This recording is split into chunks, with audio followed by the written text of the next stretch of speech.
Bienvenidos a todos y todas. En esta oportunidad comenzamos a desarrollar los conceptos de nuestro tercer eje de la materia, que es el eje del derecho a la seguridad social. En esta primer parte vamos a compartir junto con la doctora Matute y la doctora Casinotti los conceptos básicos de la seguridad social.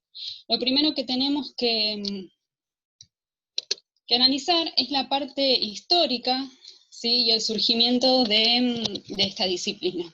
Nos vamos a remontar al año 1883, cuando entró en vigor el seguro obligatorio de enfermedad, que incluía prestaciones de enfermedad, maternidad y de muerte.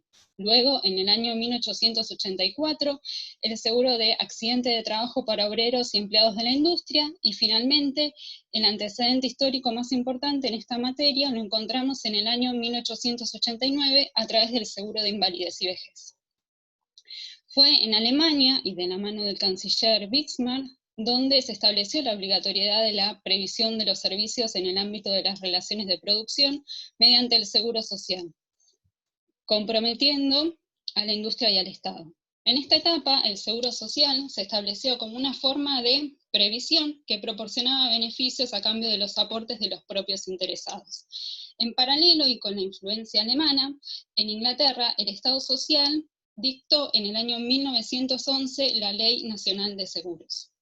Las necesidades sociales eran similares en ambos países, sin perjuicio de lo cual, en el modelo inglés había una fuerte participación estatal para integrar los aportes. Y este modelo se completó con la labor, a comienzos de la década de 1940, con la labor de Beveridge, quien estudió los sistemas de seguridad social existentes en otros países y señaló virtudes y desaciertos del régimen inglés. Finalizada la Primera Guerra Mundial, con estos cambios notorios en materia económica, política y social de los distintos países involucrados, hubo una evolución de la idea de seguridad social. En este sentido, la sociedad internacional destacó la importancia de la justicia social para lograr la paz. Estos acontecimientos dieron orígenes a nuevas políticas sociales que fueron adoptando los estados, cuestión que se consolidó luego de la Segunda Guerra Mundial, a partir de la Constitución de Weimar del año 1919, donde en ella se diseñaron los pilares básicos de lo que se conoce como estado de bienestar. Se podría decir en este punto que nace la seguridad social a cargo del Estado como hoy la conocemos, por oposición a estos sistemas de seguros obligatorios de corte liberal, en un ámbito más restringido de cobertura, con prestaciones acotadas a los límites de los seguros y a los individuos asegurados. Como dijimos, la Constitución de Weimar se parte de las nociones de justicia social, de dignidad de la persona, y al mismo tiempo está subordinada a la economía estos conceptos. Se rechaza completamente el sistema económico liberal para pasar a una reglamentación por parte de los estados con el fin de evitar injusticias. En el ámbito de la seguridad social, como novedad, se agregó el seguro de desempleo en 1927, no obstante, el primer antecedente, que fue en Gran Bretaña en 1920. En la segunda filmina vamos a analizar que si bien la realidad alemana no permitió que el proyecto de Weimar prospere, el estado de bienestar se concretó en países como Suecia, donde se aspiraron a los principios ingleses. Y en Alemania, posterior a la Segunda Guerra Mundial, también se consolidó este estado de bienestar.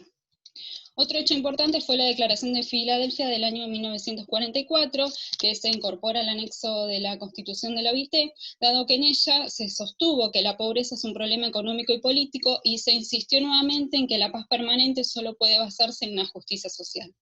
De esta manera se proclama al bienestar material como un derecho y se establece que las responsabilidades de los estados y de la comunidad internacional para lograr las condiciones para cumplir ese objetivo.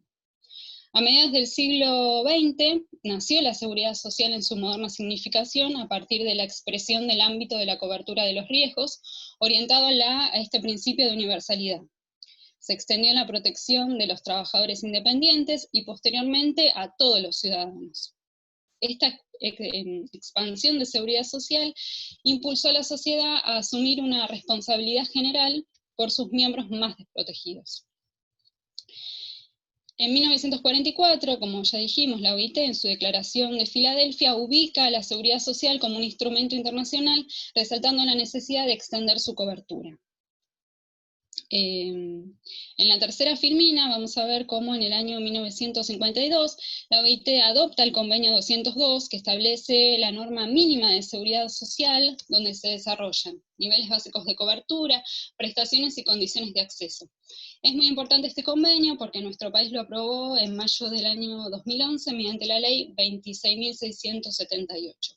Y este convenio reúne en un solo documento materias que los Estados miembros de la OIT están dispuestos a cumplimentar, define prestaciones que constituyen el núcleo de la seguridad social y sienta requisitos mínimos en cuanto a la cobertura de la población y el contenido de los derechos de los beneficiarios. Posteriormente, la OIT elaboró diferentes convenios más detallados y más minuciosos respecto de algunas ramas de la seguridad social, como por ejemplo el convenio 128 sobre prestaciones de invalidez, vejez y sobrevivientes, el convenio 130 sobre asistencia médica y prestaciones monetarias de enfermedad, el convenio 168 sobre el fomento de empleo y protección contra el desempleo, y el convenio 183 del año 2000 sobre la protección en la maternidad, que este convenio no fue aprobado por nuestro país.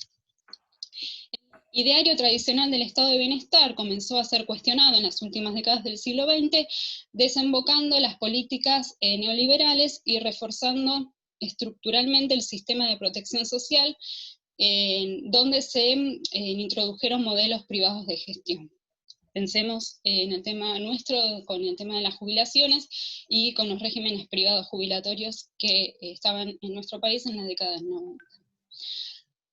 Y es interesante analizar también qué es lo que pasa a partir de esta crisis actual que atravesamos por la pandemia del coronavirus, que algunos países revitalizan la idea de que mediante políticas públicas de los estados toda la población tiene que tener acceso a los derechos que otorga la seguridad social, que vamos a analizar a continuación a lo largo de la clase. Y le pasamos la posta a la doctora Matute, donde ella nos va a comentar dónde está ubicado constitucionalmente el derecho a la seguridad social. Bueno, ¿qué tal? Buenas tardes. Vamos a hablar sobre el artículo 14 bis de la Constitución, que fue introducido en 1957, sigue vigente tal cual en la actualidad, y en el tercer párrafo establece que el Estado deberá otorgar los beneficios de la seguridad social, que tendrá el carácter de integral y de irrenunciable. Bueno, ¿a qué beneficios se refieren? Son los beneficios, estos beneficios constituyen las prestaciones resultantes de la cobertura de las contingencias que afectan a las personas. Y además debe reunir dos características fundamentales. Deben ser integral, es decir, esta cobertura debe ser amplia y total. ¿Qué quiere decir? El constituyente pensó ligado al principio de universalidad, que el sistema de seguridad social debe proteger a todos los habitantes de la nación. Y además es irrenunciable. Es decir, que los derechos otorgados por esta rama del derecho son indisponibles. Es decir, están por encima de la voluntad individual. El constituyente los ha investido del carácter de orden público. El artículo 14 bis continúa diciendo que la ley establecerá en especial, esto lo tenemos en la próxima filmina, por un lado, el seguro social obligatorio. Este seguro social, la ley, la Constitución dispone que va a estar a cargo de entidades nacionales o entidades provinciales con autonomía financiera y económica, y van a estar administradas por los interesados, pero con participación estatal. Obviamente que se tiende a evitar, o sea, no se pueden superponer los aportes. Es decir, que el ciudadano aporta a uno solo de los sistemas. jubilaciones y pensiones móviles. Bueno, esto luego va a ser explayado en detalle. Protección integral a la familia, que con esto está plasmándose la intención del constituyente de promover a la familia como núcleo fundamental y como principal objetivo de amparo. Ligado a esto está la defensa del bien de familia y el acceso a una vivienda digna, o sea, ambos ítems previstos en el 14 bis están apuntando a la finalidad de otorgar protección y seguridad a la casa-habitación de la familia, resguardar esa casa-habitación. Y finalmente la compensación económica familiar también tiene la finalidad de otorgar protección y seguridad amplias al núcleo familiar a través de determinadas prestaciones, obviamente además de las remuneraciones provenientes, digamos, de los contratos de trabajo, ¿no? Previendo circunstancias particulares como hijos en escolaridad, la maternidad, etc. Bueno, también vamos a hablar sobre los principios de la seguridad social. El principio fundamental es la solidaridad. La solidaridad es la común obligación, es decir, la corresponsabilidad de todos los individuos y de todos los grupos en orden al bien común. Es el principio que inspira la finalidad del instrumento de la política social. Y este principio orienta tanto al tramo de financiación como al tramo de reparto. Es decir, conforme a este principio, los beneficiarios de la seguridad social van a recibir en función de qué, en función de sus necesidades, y los aportantes van a aportar en función de su capacidad contributiva. Entonces, de esta manera, el efecto económico que generan los programas de seguridad social es precisamente una redistribución del ingreso. La solidaridad en seguridad social parte de la idea que la condición de integrante de una comunidad impone como obligación asumir responsabilidades para realizar todo aquello que sea necesario, o sea, que resulte en beneficio de todos. Y a su vez, también parte de la idea de que en caso de necesitar la asistencia, también va a ser recibido. Van a ser cubiertas nuestras necesidades provenientes del mismo sistema.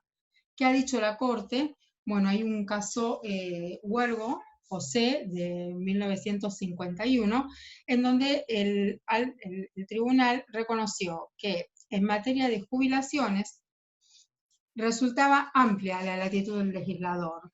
Es decir, que los respectivos beneficios no necesariamente hallaban una relación económica estricta con los aportes efectuados. Y de hecho, el mismo fallo alude a que dentro de este sistema, así como hay aportantes que financian el sistema, puede suceder, por ejemplo, que antes que fallezcan o que dejen el servicio en forma previa a tener derecho a percibir la prestación. Bueno, luego pasamos al principio de igualdad, que va, digamos, es una derivación del principio amplio de igualdad ante la ley, previsto en el artículo 16 de la Constitución. Y obviamente que tiene como objeto que, ante igualdad de circunstancias, los sujetos protegidos reciban similares prestaciones. El principio de universalidad apunta a que toda persona tiene derecho a la cobertura de sus contingencias. Es decir, que tiende a cubrir o amparar a todos los hombres sin hacer ningún tipo de distinción. Es decir, sin hacer discriminaciones por causa de nacionalidad, edad, raza, tipo de trabajo, modo de ingreso. Igualmente todos tenemos derecho a cobertura de nuestras contingencias. La integralidad, la seguridad social se orienta al amparo de todas las contingencias sociales. Esto está previsto en el artículo 14 bis de la Constitución, que recién referimos, cuando señala que la seguridad social tiene carácter integral. La OIT, en su norma mínima, define 9 tipos de prestaciones, o sea, de ramas, y se refiere a la asistencia médica, a monetarios por enfermedad, al desempleo, a la vejez, accidentes de trabajo y enfermedad profesional, a prestaciones familiares, maternidad, invalidez y muerte sobreviniente. Y los estados que han ratificado el convenio deben establecer al menos 3 de estas ramas de cobertura. Bueno, el otro principio es de unidad de gestión e inmediatez. ¿Qué quiere decir? Que el desarrollo de los programas de seguridad social exigen que haya cierta unidad, cierta armonía entre la organización legislativa, la administrativa y la financiera, para evitar contradicciones, para evitar desigualdades. Los beneficios que otorga la seguridad social tienen que estar destinados a remediar las soluciones de desamparo económico. Por tanto, no solo va a otorgar cuando se acrediten los derechos, sino que tiene que llegar al beneficiario en tiempo oportuno para cubrir la contingencia social que padece en ese momento. Entonces, tenemos un ejemplo claro de esto, son las UDAI, las unidades de atención integral que el ANSES tiene distribuidas en todo el territorio de la nación. Justamente con el objeto de que todos los habitantes podamos recibir cerca de nuestros domicilios un asesoramiento adecuado y realizar los trámites relativos a las prestaciones de la seguridad social. Bueno, y finalmente el principio de subsidiariedad alude a que esta función del Estado debe ser ejercida recién cuando la persona agotó su esfuerzo personal. Por ejemplo, las asignaciones familiares excluyen de su percepción a trabajadores con mayores ingresos, tomando como mínimo determinados ingresos brutos dentro del grupo familiar. Esto es por el carácter subsidiario del Servicio de Seguridad Social en cabeza del Estado. Bueno, ahora va a hablar la doctora Casinotti respecto a los sujetos.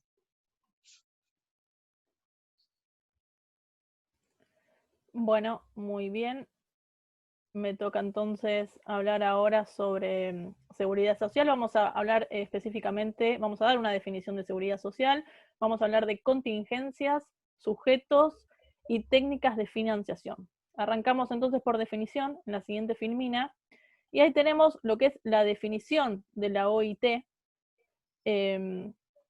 Nos dice que la seguridad social es la protección que la sociedad proporciona a sus miembros mediante una serie de medidas públicas contra las privaciones económicas y sociales que, de no ser así, ocasionarían la reducción de ingresos por causas de enfermedad, maternidad, accidente de trabajo o enfermedad profesional, desempleo, invalidez, vejez y muerte, y también la protección en forma de asistencia médica y de ayuda a las familias con hijos. La seguridad social es una disciplina autónoma, es un gajo del derecho del trabajo por su vinculación inicial con el trabajo en relación de dependencia como primer sector protegido y la lucha de los trabajadores por las conquistas sociales. En la seguridad social, los regímenes de protección amplían su competencia e incluyen entre sus beneficiarios a los trabajadores en relación de dependencia, a los autónomos y a cualquier persona, aun cuando no desempeñe ninguna tarea. La independencia se produce cuando se reconoce constitucionalmente el derecho de la seguridad social a todos los habitantes. Trabajador y empleador no son los únicos sujetos de este derecho, como veremos más adelante. Pasamos ahora a la siguiente filmina, donde vamos a hablar de contingencias. Ya la doctora Matute habló de contingencias, ahora vamos a tratar de definirlas. Para eso, tengamos en cuenta que la seguridad social tiene por objeto la creación, en beneficio de todas las personas, de un conjunto de garantías contra ciertas eventualidades, susceptibles de producir una reducción o supresión de su actividad o de imponer cargas económicas suplementarias. Las contingencias sociales, entonces, son estos eventos que producen una necesidad económica en la persona como consecuencia de la supresión o disminución de sus ingresos económicos o el aumento de los gastos habituales, y este estado de necesidad no se agota en el individuo y su familia, sino que repercute en la sociedad. Toda contingencia requiere una cobertura que se otorga a través de beneficios o prestaciones. Entre ellas, la compensación económica es uno de los medios más utilizados, aunque también podemos destacar las prestaciones en especie. En pantalla van a poder ver un cuadro con las distintas clasificaciones. Vemos que tenemos de orden biológico, patológico y socioeconómico. Arrancamos por las primeras. Se trata de contingencias que se corresponden con situaciones que acontecen a lo largo de la vida del ser humano y por ello alcanzan a todas las personas.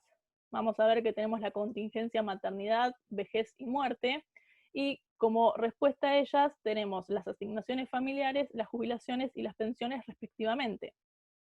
En cuanto a las de origen patológico, estas contingencias se corresponden con eventos que afectan al ser humano en su salud y, en tanto trabajador dependiente, le impiden cumplir con su trabajo. Someten a quien las padece a dos restricciones que requieren de la cobertura de la seguridad social. Por un lado, la falta de ingresos y por el otro, la necesidad de atención médica.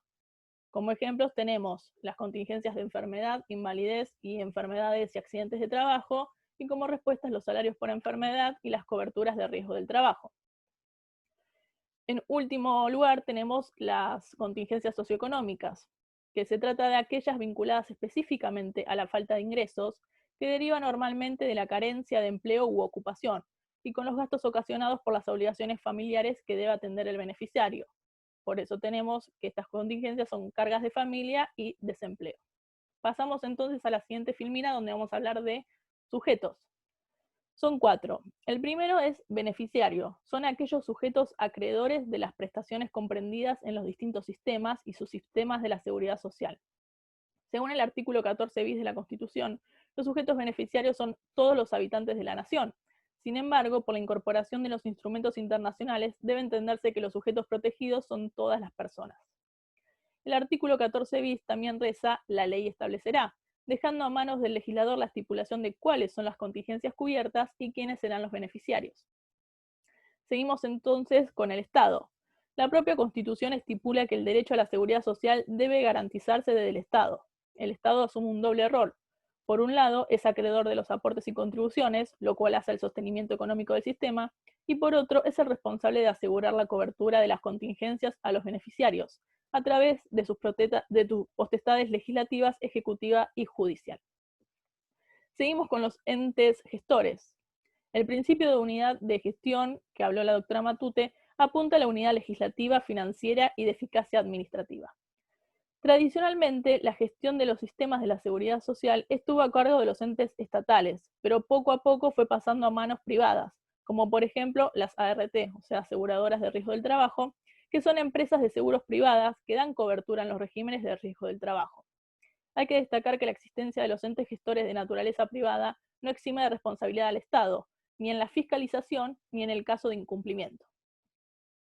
Por último, tenemos a los empleadores, que junto con el sujeto protegido trabajador asalariado, tiene distintas relaciones jurídicas instrumentales de afiliación, por ejemplo, como es el vínculo entre el beneficiario y el ente gestor, de cotización, que son las cuotas obligatorias que debe ingresarse para financiar el sistema de la seguridad social, y protección, en las que el empleador tiene roles y obligaciones de gran importancia. Los regímenes contributivos imponen obligaciones de tipo fiscal y administrativo que deben ser cumplidas por el empleador, como ser la inscripción en el ente gestor, pago de contribuciones, retención y depósito de los aportes de los trabajadores, entre otras. Por último, pasamos a la siguiente filmina, donde vamos a hablar de técnicas de financiación. Tenemos dos grandes grupos. Por un lado están los sistemas contributivos y por el otro los no contributivos. Del lado de los sistemas contributivos, exigen del sujeto protegido una previsión de aportes o contribuciones financieros propios o de un tercero que los ingrese para y por él, por ejemplo, el empleador. El derecho a su goce se activa cuando se acredita el cumplimiento de los requisitos exigibles. El mejor ejemplo es la jubilación. Para acceder a ella, una persona debe tener al menos 60 o 65 años según el sexo y haber cumplido con 30 años de aportes. En cambio, en los sistemas no contributivos, para el otorgamiento de las prestaciones, no se requiere que el interesado o un tercero haya efectuado aportes o contribuciones. Su goce puede ser exigido como un derecho del sujeto para el que se lo establece en la ley. El beneficiario es quien está necesitado de asistencia, debido a su estado de carencia, ya que no pudo valerse de ningún instrumento de carácter contributivo para prevenir su estado de necesidad. El mejor ejemplo es la pensión no contributiva por vejez, cuyos requisitos son ser mayor de 70 años y no tener otros medios para vivir. No necesita haber hecho aportes anteriores, como en el caso de la jubilación. Bueno, con esto terminamos entonces lo que es esta primera parte sobre seguridad social. Va a haber una segunda parte a cargo entonces del doctor Rodríguez. Y recuerden entonces que si tienen alguna duda las pueden dejar en la cartelera del campus. Muy bien, gracias. Hasta luego, gracias.